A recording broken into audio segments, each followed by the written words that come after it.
Ontem nós estivemos aqui com o irmão Robson, o Carlão, pela manhã, mais o irmão Ribamar, e a gente estava conversando sobre isso. Somos poucos e temos muito para fazer. E com certeza Deus tem nos abençoado e com certeza nós vamos chegar ao objetivo. Né? As nossas dependências estão melhorando, né? Estamos ajeitando para que a coisa fique melhor ainda. Então, vamos orar para que Deus possa nos capacitar e vamos também participar. Orar e participar, de alguma forma, direta ou indiretamente, para que nós venhamos fazer com que o reino de Deus seja glorificado. Não deixe de orar, né, para os nossos irmãos que estão enfermos. Os irmãos sabem, os irmãos precisam estar orando por cada um deles. A irmã Ana, a irmã Cleusa, vamos orar por ela, né? A irmã Regina, que operou essa semana e passa bem, graças a Deus. Irmão Silas também, né? Irmão Silas, precisamos orar por ele. Né? O irmão Ribamar, a irmã Jacirema não veio hoje, deve também não estar passando bem. Os irmãos estejam orando por ela. A irmã Leila Maria. Então, os irmãos sabem, né? Os irmãos sabem que tem mais gente, né? A Rosângela também precisamos orar por ela. Não podemos nos esquecer dessas pessoas que às vezes estão conosco, mas estão passando alguma dificuldade. Então, devem de estar orando. E quero agradecer, eu ia agradecer domingo passado, e vou de noite de novo repetir, porque tem gente que não está aqui hoje, né? Agradecer a programação que tivemos semana passada, que realmente foi uma programação abençoada, apesar do contratempo, né? A gente não pôde ficar, mas graças a Deus foi nada de grave, né? O meu pai. E eu soube que foi muito bonito. Até teve um solista aí que se revelou, né? Quem? Dudu, né? Cadê ele? Foi lá fora, deve estar bebendo água. Cadê ele? Ah, está ali no som, Né? É o solista, né? São os talentos sendo revelados. Olha só que bacana, né? O pessoal que cantou, o pessoal que tocou, né? O pessoal que participou direto ou indiretamente, né? O Átila, o Dalton, não está aqui hoje presente, está descansando, né? Mas quero agradecer a todos que cantaram, todos que participaram, todos que de uma forma ou de outra estavam aí louvando a Deus. Mas como nós falamos hoje, o irmão Átila já falou, nós estamos no mês da EBD também, né? A irmã Ângela esteve aqui à frente e leu com os irmãos o nosso tema, a nossa divisa. E gostaria de reler, né, o nosso tema e a nossa divisa. E nós vamos pensar um pouquinho sobre este tema muito interessante para nós e o que Esdras, quando escreveu no capítulo 7, versículo 10, aquelas palavras inspiradas por Deus, queria nos dizer. Então, vamos ler junto mais uma vez o nosso tema? Bíblia, aprender, viver e ensinar. Muito bem. E o nosso texto, que serve para nós, de Esdras, capítulo 7, versículo 10. Vamos ler mais uma vez o tema, a divisa? Esdras, capítulo 7, versículo 10. Juntos, então, leamos? Esdras havia dedicado a sua vida a estudar e a praticar a lei do Senhor e a ensinar todos os seus mandamentos ao povo de Israel. Hoje nós vamos pensar um pouquinho na primeira parte deste versículo. Ele se havia proposto, estava se dedicando a estudar. Vamos parar por aqui e aqui a gente vai meditar um pouquinho nessa primeira expressão. Vamos nos lembrar de quem foi Esdras. Se você lembra bem, quando você estudou a história bíblica, e Esdras foi um sacerdote, e ele tinha uma função, ele também era um escriba. Não sei se você já ouviu essa palavra algum dia. O que é uma pessoa que é um escriba? Não vale os pastores e nem os seminaristas. O que é um escriba? Isso aí, é um camarada que era encarregado por escrever, né? Escrever, copiar. Uma máquina de xerox ambulante. Né? Ele que pegava o Velho Testamento, no caso, né? O Pentateuco, os livros que já tinham sido escritos, e copiava. Era um xerox ambulante. Ele era o responsável por isso. E você, quando escreve, você acaba aprendendo muita coisa. Concorda comigo? Aí é uma dica para quem gosta de estudar. É uma dica para quem gosta de estudar. Ler é importante? Sim, muito importante. Mas para memorizar melhor, escreva. Não é escrever no celular, no WhatsApp, não. Porque apertar teclas não faz com que você grave. Você tem que escrever. Então não há melhor coisa do que escrever. Pega lá um lápis, uma caneta e sai escrevendo. Pois bem, Esdra era também um escriba. E ele foi o responsável pelo segundo grupo que saiu do cativeiro, lembra do cativeiro babilônico? Né? Quando eles retornaram para Jerusalém, Esdra foi o responsável pelo segundo grupo, segundo leva. Tivemos 3. E ele foi responsável pelo segundo grupo. E quando ele retorna com esse grupo, ele, interessante, ele se fixa, e escrevendo o seu livro, que leva o seu nome, ele se fixa em 2 coisas importantíssimas. Primeira, a fidelidade de Deus para com a sua palavra e a infidelidade do homem para com a palavra de Deus. Então, ele escreve e trata desse livro justamente desses 2 temas: a fidelidade de Deus à sua palavra e a infidelidade do homem para com a palavra de Deus ou para com Deus. E ele propõe em seu coração, como você leu comigo, ele propõe em seu coração a estudar. Por que ele faz isso? Porque ele percebe, e você também comigo vai perceber, que é muito importante que saibamos a palavra de Deus como questão fundamental para a nossa fé. Fé não é algo irracional, fé é algo racional. O pessoal, às vezes, não consegue definir muito fé, não entender muito esse negócio de fé, e principalmente o pessoal lá no mundo, mas a gente tem que entender que a fé é algo racional. Você lembra de um texto que fala sobre razão da fé? Você lembra? Temos que estar pronto para responder a razão da nossa fé. A fé é algo racional. Você pode até não entender tudo, mas você tem que ter a razão disto. Você tem que pensar, você tem que meditar, você tem que estudar para compreender. Porque Esdra, ele quer deixar para você e para mim a seguinte base: se você não consegue entender, não consegue estudar a palavra de Deus, você automaticamente vai ter uma vida deficiente. Falta algo. É o indivíduo que come somente doce e esquece que precisa do sal. É o indivíduo que come só proteína e esquece dos vegetais, dos minerais. É o indivíduo que ele quer tirar um tipo de coisa para substituir por outra que vai faltar naturalmente. Tirou, vai faltar. Tem que ser equilibrado. O homem precisa ter uma vida equilibrada. E é interessante que João, escrevendo a sua 3ª carta ao pastor Gaio, ele escreve exatamente isso. Você pode acompanhar comigo. Ele diz: ao amado Gaio, né? Desejo que te vá bem, ou seja, tenha boa saúde em todas as coisas, assim como bem vai a tua alma. Então, há uma necessidade para o nosso crescimento e fortalecimento, nós estudarmos a palavra de Deus. É importantíssimo isso. É importantíssimo isso e você vai ver por que é importante essa questão. Então, Esdra, quando introduz este versículo que nós lemos, versículo 10, ele usa uma expressão interessante, é até interessante a gente voltar lá. Veja de novo lá no versículo 10. Ele faz o quê? Esdra, ele diz o seguinte aí: Esdra tinha decidido dedicar-se.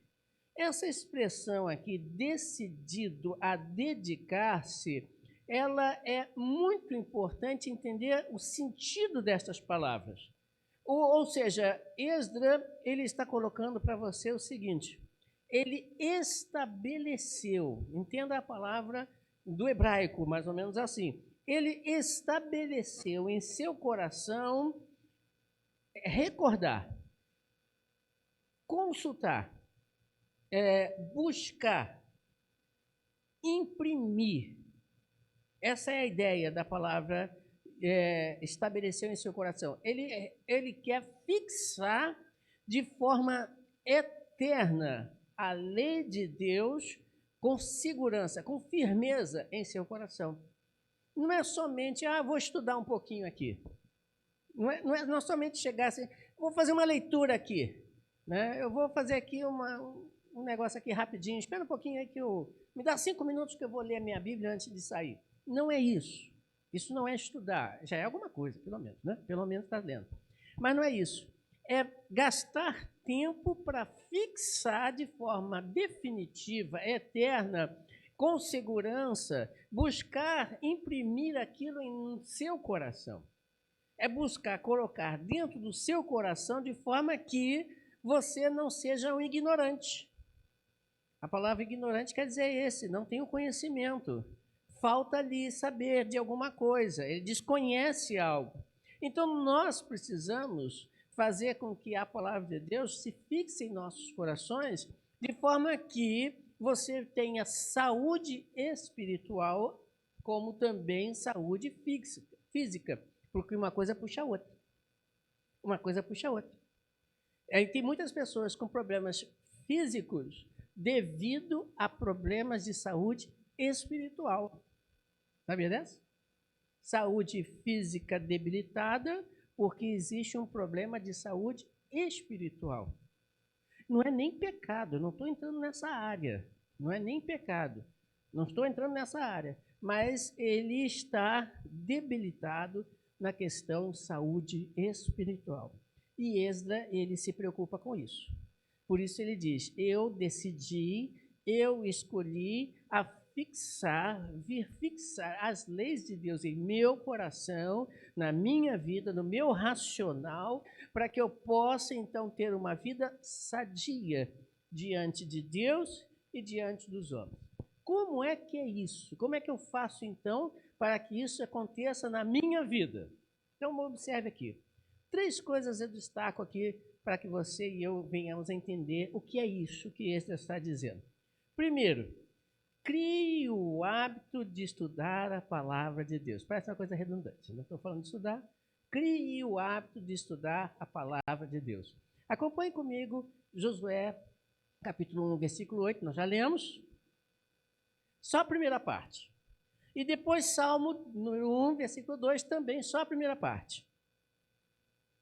O que diz Josué 1, 8, a primeira parte? Não se aparte da tua boca o livro desta lei. Medita nela dia e noite. Grave essa palavra, medita nela dia e noite. Agora, Salmo. Veja lá o que o salmista no capítulo 1, versículo 2 diz. Mesma coisa, primeira parte do versículo 2. Salmo 1, 2. Primeira parte. Antes tem o seu prazer na lei do Senhor, e na sua lei medita de dia e de noite. Por que a expressão meditar de dia e de noite? Você sabia o que é um hábito? Você sabe o que é um hábito? O que é um hábito? Você já ouviu falar, com certeza. Hábito é um comportamento, né, que você ou eu temos em realizar alguma coisa repetidamente. Vai chegar uma hora que aquilo que você repete constantemente, vai chegar uma hora que aquilo se torna um hábito, se torna algo automático, porque o nosso cérebro, ele trabalha para fazer coisas que você faz normalmente repetidas vezes, como um hábito, para gastar menos energia. Não sei se você entendeu o que eu estou falando. Então, você, em vez de pensar para fazer, vai chegar uma hora que você vai fazer sem pensar. Vai ser no automático. E quando isso acontece, você criou o hábito. Eu tenho o hábito de fazer assim, assim, assim. Né? Eu tenho o hábito de fazer assim, nem penso, já vai direto, é fácil, é automático. Então, o que Esdras está querendo dizer para você? E o Josué, quando escreve o capítulo 1, versículo 8, e o salmista também está dizendo no capítulo 1, versículo 2, o seguinte: crie o hábito de ler a palavra de Deus, de estudar a palavra de Deus, meditar nela dia e noite. Por isso ele fala dia e noite, constante, repetidas vezes, para que aquilo se torne algo automático na tua vida, de forma que você venha sentir falta se não fizer. E só uma dica aqui para você entender como isso fica fácil. Se você pegar e se propor a 21 dias não fazer ou fazer, você vai criar um hábito. Só 21 dias. Não precisa mais do que isso. Durante 21 dias você repete aquilo. Quando você chegar no 22º dia, você vai sentir falta se não fizer. Você criou o hábito. Então, o que a Bíblia está dizendo para você? Crie o hábito de estudar a palavra de Deus todos os dias, nem que seja um período do dia, em estudar, fixar, colocar dentro de si aquelas palavras de Deus. Faça isso durante 21 dias e a coisa vai ficar mais fácil depois. A coisa vai ficar mais fácil depois. Então, preste atenção, crie o hábito. Segundo, meditar. A palavra meditar aí, você está lendo aí comigo, nos 2 versículos, significa o quê, irmão? O que é meditar? Pensar. É simples assim. Pensar no que você está lendo. É você olhar para o texto e entendê-lo, raciocinar.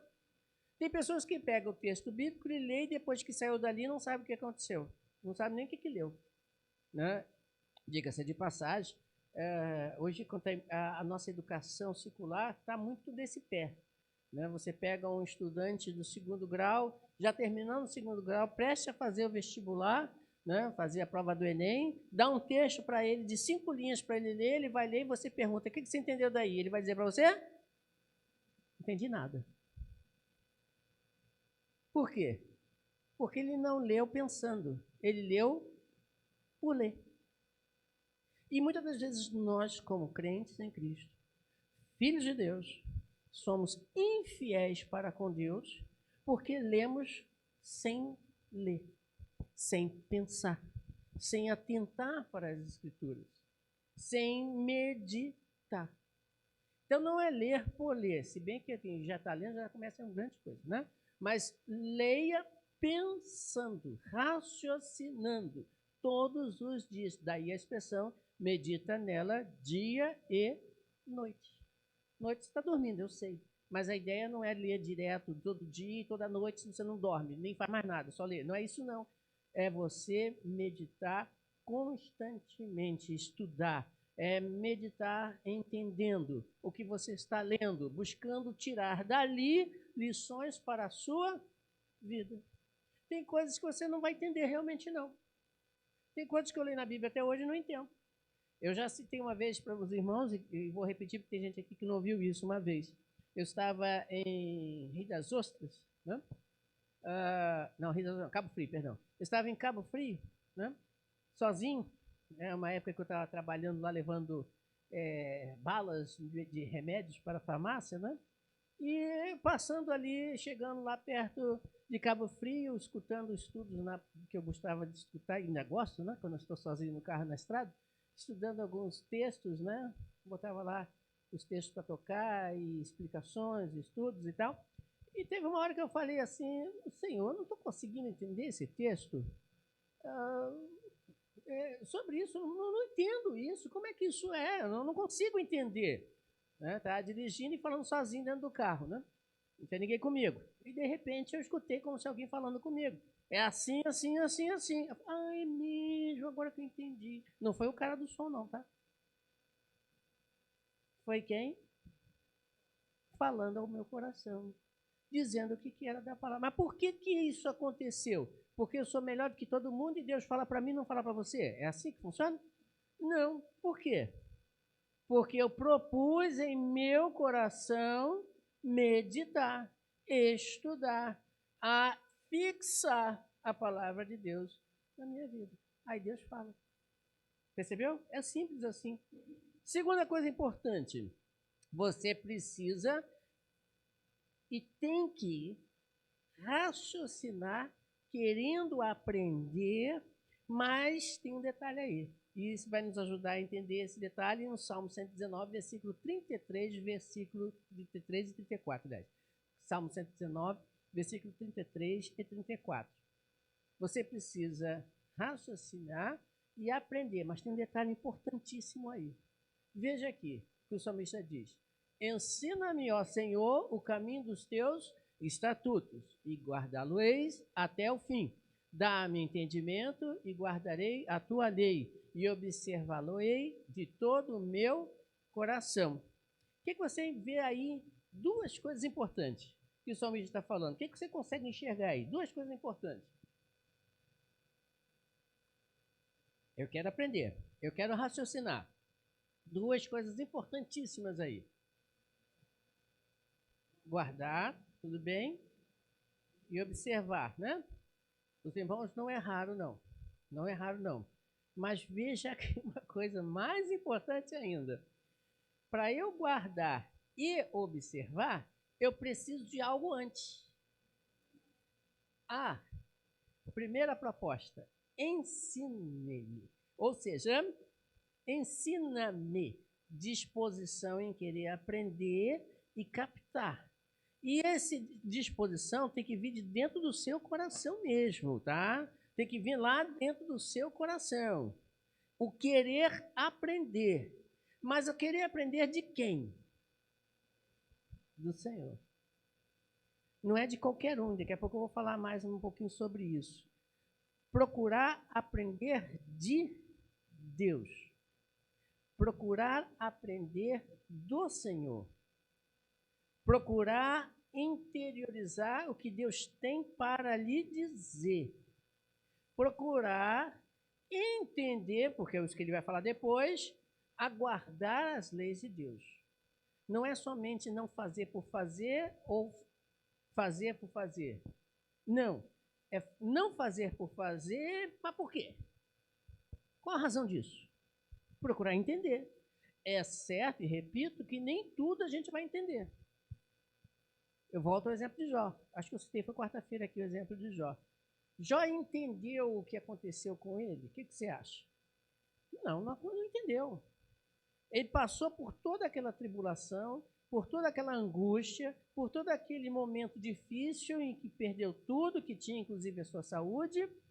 Mas, no entanto, apesar de perguntar a Deus várias vezes por quê, quero entender, Deus deu para ele quantas respostas sobre isso? Até fiz essa pergunta aqui, irmão Zé Bento, eu lembro da resposta. Né? Não repita, por favor, irmão Zé Bento, deixa o pessoal raciocinar. Quantas respostas Deus deu para ele do problema que ele estava passando? Nenhuma. Nenhuma. Por que ele não deu nenhuma resposta? Porque não queria dar, ué. Deus não é obrigado a dar a resposta. Deus não é obrigado. Mas ele, no seu coração, diferente de muitos hoje, ao passar por problemas e dificuldades, perguntam a Deus e ficam magoados porque Deus não age do jeito que ela quer. Ficam chateadinhas, ficam tristes.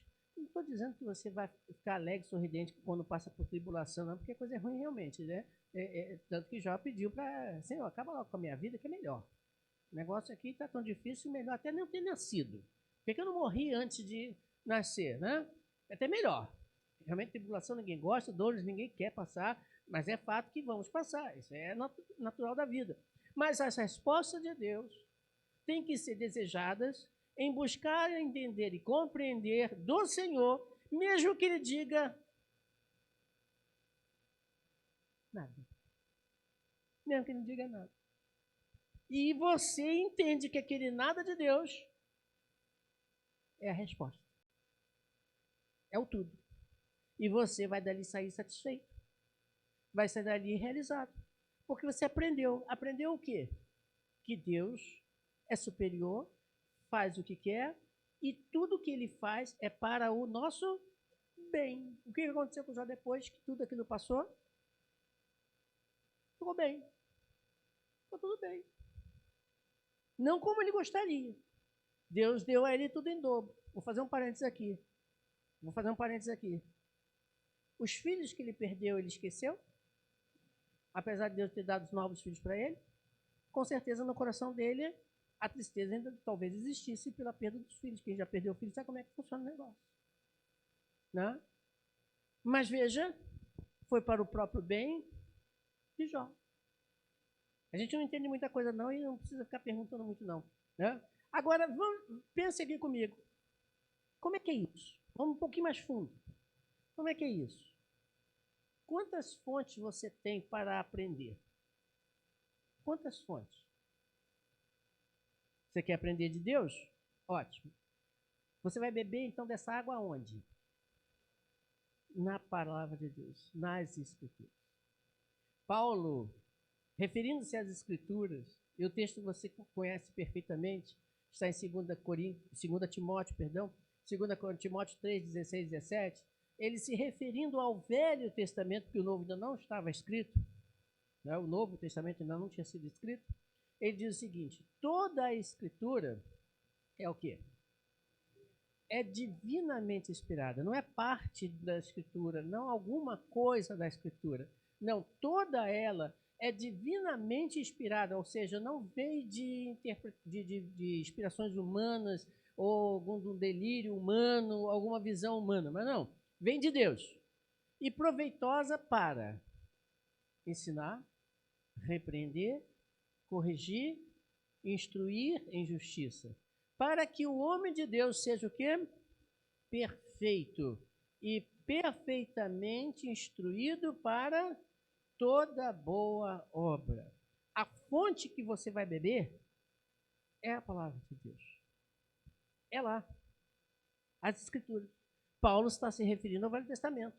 E quanto ao Novo? O Novo também. Hebreus 11, 1 e 2. E depois, Mateus 7, 24.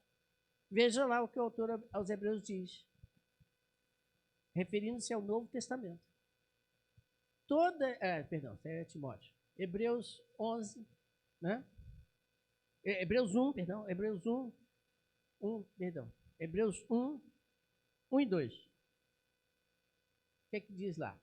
Havendo Deus antigamente falado de muitas vezes, né, e de muitas maneiras, aos pais pelos profetas, ele está se referindo ao Velho Testamento, e a nós falou nesses últimos dias, através de quem? De Jesus, do Filho, a quem constituiu o herdeiro de tudo, por quem fez também o mundo. Então agora, o Novo Testamento, as Escrituras do Novo Testamento, inspiradas por quem? Por Jesus Cristo. Agora, falou lá atrás, e agora fala através de Jesus. Mateus 7, 24. O que é que Jesus diz? Mateus 7, 24. Todo aquele, pois, que escuta as minhas palavras e as pratica, assemelhar-o-ei ao homem prudente que edificou sua casa sobre a rocha. E onde estão as palavras de Cristo agora? No Novo Testamento. No Novo Testamento. Então, a fonte que você tem que beber é essa, a Bíblia. Velho e novo. Não só novo, não só velho, mas todo ele. É de lá que nós temos que beber. É para lá que nós temos que ir. E para isso Deus nos ajuda mandando os seus mensageiros para nos ajudar a estudar. Veja lá em Jeremias capítulo 3, versículo 15. Em Jeremias capítulo 3, versículo 15. Aqui temos que ter uma parada, né, para entender quem são os mensageiros de Deus, tá? Olha só, vamos estudar esse versículo aí pausadamente. Vou botar até meu óculos para virar mais professor, né? Jeremias 3,15 diz assim, devagar comigo. Então eu lhes darei governantes ou pastores. A palavra hebraica aqui, Hawan, acho que é assim que se fala, quer dizer os que cuidam. Mensageiro de Deus é aquele que cuida. Cuida como? Conforme a minha vontade, né? os quais vos apacentarão, né? Ah, tá a versão diferente, eu estou na NVI, né? Conforme a minha vontade. Se puder trocar para a NVI, irmã Marta, eu até agradeço para facilitar a nossa vida aqui, né? Vos darei pastores segundo o meu coração. Ele já começa dizendo assim, segundo o meu coração, a palavra hebraica aqui quer dizer Hauã, mesma palavra. Ou seja, ele está dizendo, vou lhe mandar pastores, ou seja, aqueles que cuidam, que vão cuidar segundo a minha vontade, cuidar de vocês segundo a minha vontade, apacentar, pastorear. Aí ele coloca uma outra palavra aí, com sabedoria, com conhecimento. Com conhecimento. Essa palavrinha aí, com sabedoria, com conhecimento, é a mesma coisa, vem do hebraico dawa, diferente um pouco do outro, que se diz o seguinte, conhecimento divino, não é conhecimento do homem. Porque você pode ler aí, vão lhe conduzir com conhecimento. Aí vem um camarada e diz, porque eu estudei na Universidade de Harvard, eu estudei na Universidade de Cambridge, eu estudei na Universidade, sou com pós-doutorado, doutorado, pós-doc e tudo assim. E aí você, o cara é cheio de conhecimento. É tudo conhecimento humano. Não estou dizendo que seja inválido. É bom estudar sim. Mas não é com qualquer conhecimento. É conhecimento divino e não humano. É conhecimento que vem de Deus e não do homem. E com entendimento. A palavra entendimento aqui, salkal, em hebraico, que é prudência, cautela, sabedoria, discernimento. Então, os mensageiros de Deus, que ele vai nos enviar, têm que ter essas características. Quais são? Relembrando, eles vão cuidar. Vão cuidar dirigindo o rebanho, que não é dele, mas de Deus, conforme a vontade de Deus e não dele. Não é a vontade do homem. E essa vontade fica clara porque ele vai usar o conhecimento divino e não o conhecimento humano para tal exercício. Vai trabalhar com sabedoria e com discernimento para conduzir as pessoas exatamente nos caminhos que estão determinados por Deus, que estão escritos aonde? Na Bíblia. Na Bíblia. Por isso, João, na primeira carta, capítulo 4, versículo 1, diz o seguinte para você e para mim. Para que você não pense que todos são enviados por Deus, mesmo que use o nome de Deus, mesmo que use a Bíblia. Por isso, João diz o seguinte aqui, em 1 João capítulo 4, versículo 1. Olha o que ele vai dizer para a gente. Amados, não creiam em qualquer espírito. A palavra espírito aqui não é espírito, somente espírito, o pessoal fala por aí, isso é espírito do mal, né? O pessoal costuma usar assim, né? Isso é espírito do demônio. Não. Não é só isso não. Tem mais coisa aí. Pessoas também, pode ser. Mas examinem os espíritos para ver se eles procedem de Deus. Porque muitos falsos profetas têm saído pelo... Ele está dizendo o seguinte, o camarada que diz ser vindo de Deus, tem que ser feito o que com ele?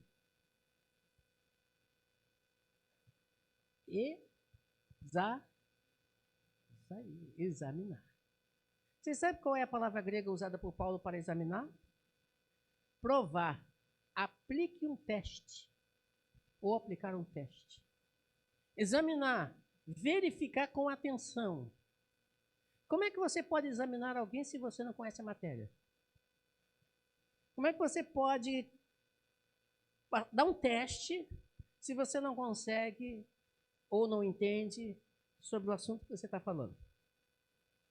Eu, quando trabalhei lá no seminário de Niterói uma vez, a professora coordenadora de Sunalva de Souza Lima, ela era coordenadora do ensino pedagógico, ela disse uma coisa numa reunião para os professores, o seguinte: antes de você dar a prova para os seus alunos, depois que você terminou de montar a sua prova, faça você a prova, sem consultar, dizia ela. sem consultar. Se você fizer uma prova de 10 questões, faça você primeiro a prova de 10 questões, sem consultar, como se você fosse o aluno recebendo a prova e está fazendo uma prova.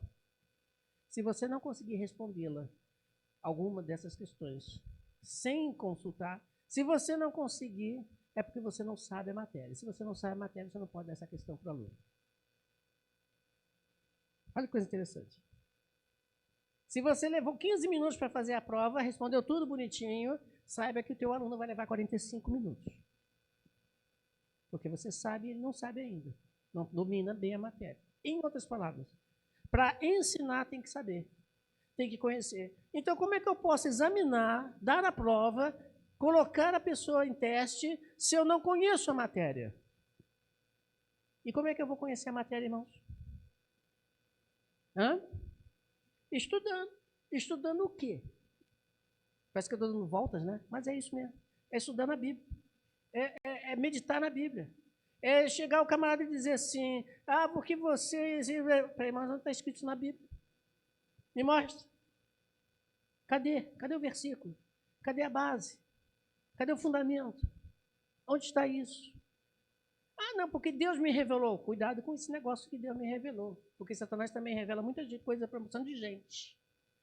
E você tem exemplo até na Bíblia para isso. Em que não era divino de Deus.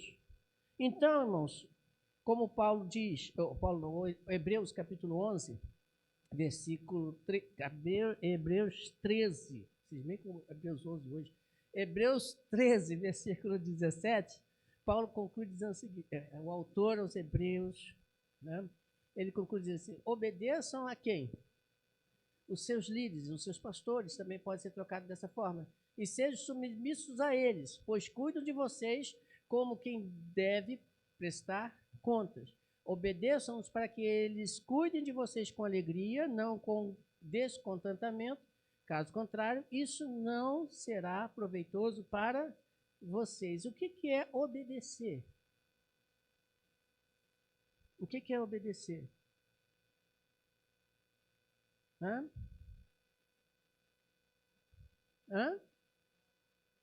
Tratar com respeito também. Mas para você obedecer a um líder, você precisa entender o que está sendo falado, não tem que entender? O pessoal aí, meu pai sempre usou essa expressão e o pessoal da militar sabe como é que funciona o negócio. Ordens absurdas não se executam. Mas como é que você vai saber que as ordens são absurdas? Deu para entender? Quando os pastores, os líderes, eles estão nos orientando, você tem que examinar para saber se o que eles estão falando, ensinando, mandando até que seja feito, seja vinda de Deus. Como isso?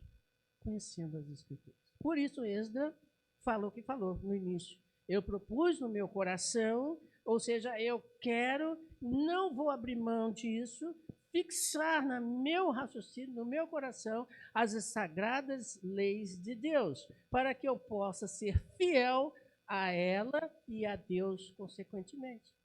Porque Deus é fiel à sua palavra e o homem é infiel. E quando ele diz o homem é infiel, ele está dizendo dele também, e eu e você também.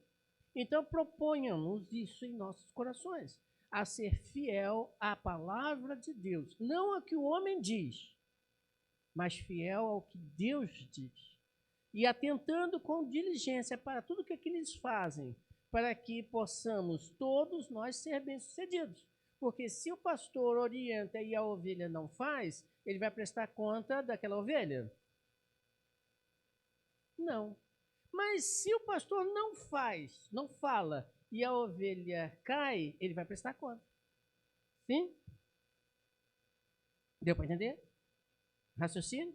Então, para que a coisa funcione com alegria, nós temos que saber se o que está sendo dito é da palavra de Deus, viver aquilo que está sendo dito, sondando, conhecendo e nos aprofundando, porque nisso realmente todos viveremos em paz e alegria. É coisa boa, coisa maravilhosa quando isso acontece. Então, irmãos, para a nossa saúde espiritual, para nosso crescimento espiritual, vamos aprender a Bíblia. E onde é que nós aprendemos a Bíblia? em vários lugares, e principalmente também na EBD, né? Então vamos participar da EBD, vamos vir. É gostoso trocar ideias e aprender. Vamos passar agora nesse momento a realização da ceia, onde também nós não podemos nos esquecer de que Cristo está em nós e fez muito por nós, para que nós pudéssemos ter vida e vida em abundância. Então, por que custa você e eu também fazer o que tem que ser feito para a glória do nosso Deus, né? Vamos passar, então, a distribuição. Pedir aos nossos irmãos responsáveis que venham aqui à frente. Semana passada, nós fizemos a realização da ceia. Não é que hoje temos que fazer de novo, porque... Não, semana passada foi especial, né? Nós estávamos celebrando a ressurreição de Cristo e envolveu também o momento da celebração da ceia.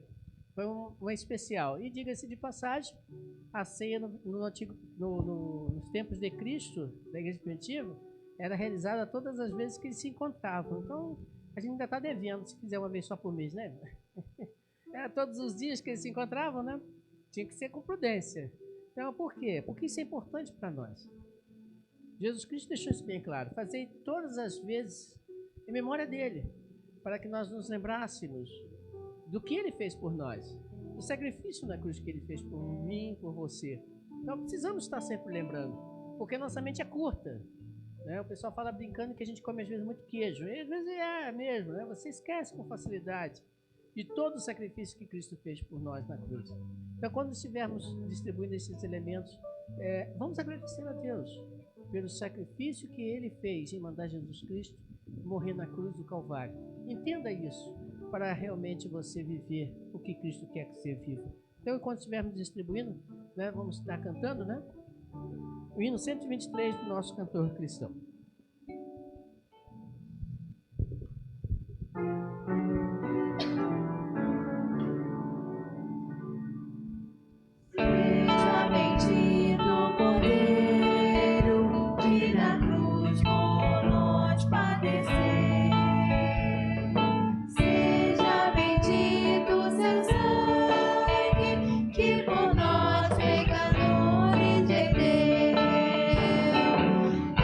Te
alguém deixou de receber um desses elementos?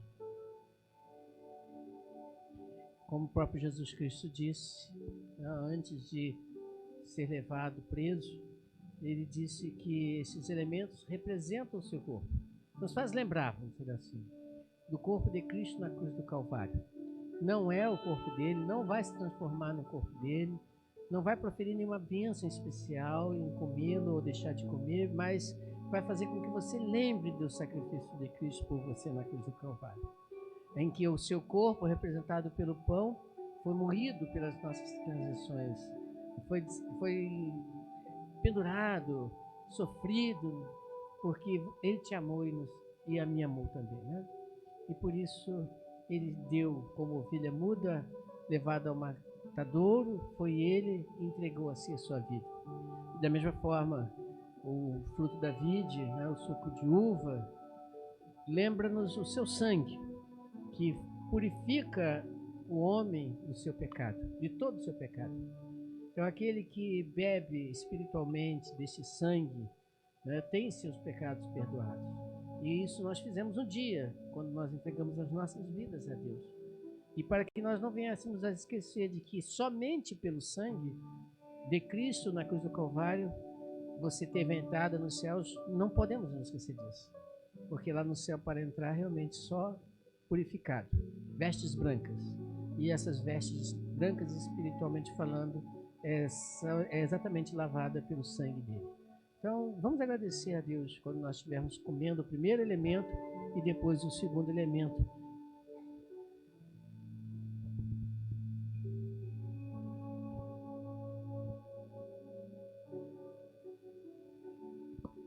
Comamos então juntos o primeiro elemento em memória do nosso Senhor Jesus Cristo.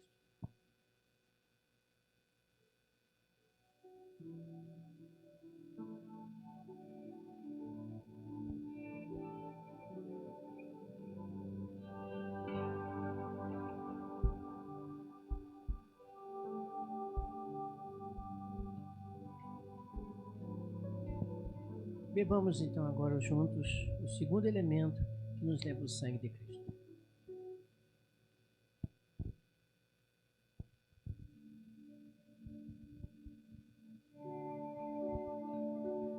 Senhor nosso Deus e nosso Pai, essa foi a maior expressão de amor que o Senhor já teve conosco, Deus. Quando Jesus Cristo estava ali, Senhor Deus, levando aquelas chicotadas, é por conta dos nossos pecados. E quando nessa manhã nós lembramos desse momento tão triste na vida de Jesus, mas sabemos que através desse teu sacrifício nós ganhamos a vida eterna, quando aceitamos Cristo como nosso Salvador. E hoje nós estamos relembrando esse momento que marcou, Senhor Deus, a história em todos os tempos, quando Jesus ali na cruz do Calvário verteu o seu precioso sangue pelos nossos pecados. E ali o seu corpo, Senhor Deus, sendo dilacerado pelas chicotadas, ó Deus, pagando o preço pelos nossos pecados. Por isso, nossa gratidão pelo seu sacrifício ali na cruz do Calvário, pagando esse preço tão grande pelos nossos pecados. A maior expressão de amor de toda a história ficou, Senhor Deus, revelada naqueles momentos ali tão difíceis na vida de Jesus. Muito obrigado, Senhor Deus, por esse tão grande plano de salvação, e que possamos, como igreja do Senhor, estar sempre gratos por essa graça tão grande e de uma misericórdia tão tamanha em nossas vidas. Por isso nós te agradecemos e louvamos e adoramos ao Senhor e oramos em nome do Senhor Jesus. Amém. Obrigado, irmãos. Deixe sentar. Quero agradecer aos nossos irmãos que nos ajudaram, né? Domingo passado também o pastor nos ajudou na celebração da ceia. E logo mais à noite temos mais um momento de festa em adoração ao nosso Deus. Traga visitante, venha, participe, né? Seja conosco um grande corpo para a honra e glória do nosso Deus. Que Deus possa abençoar a todos. E orando silenciosamente estamos. Tem algum aviso?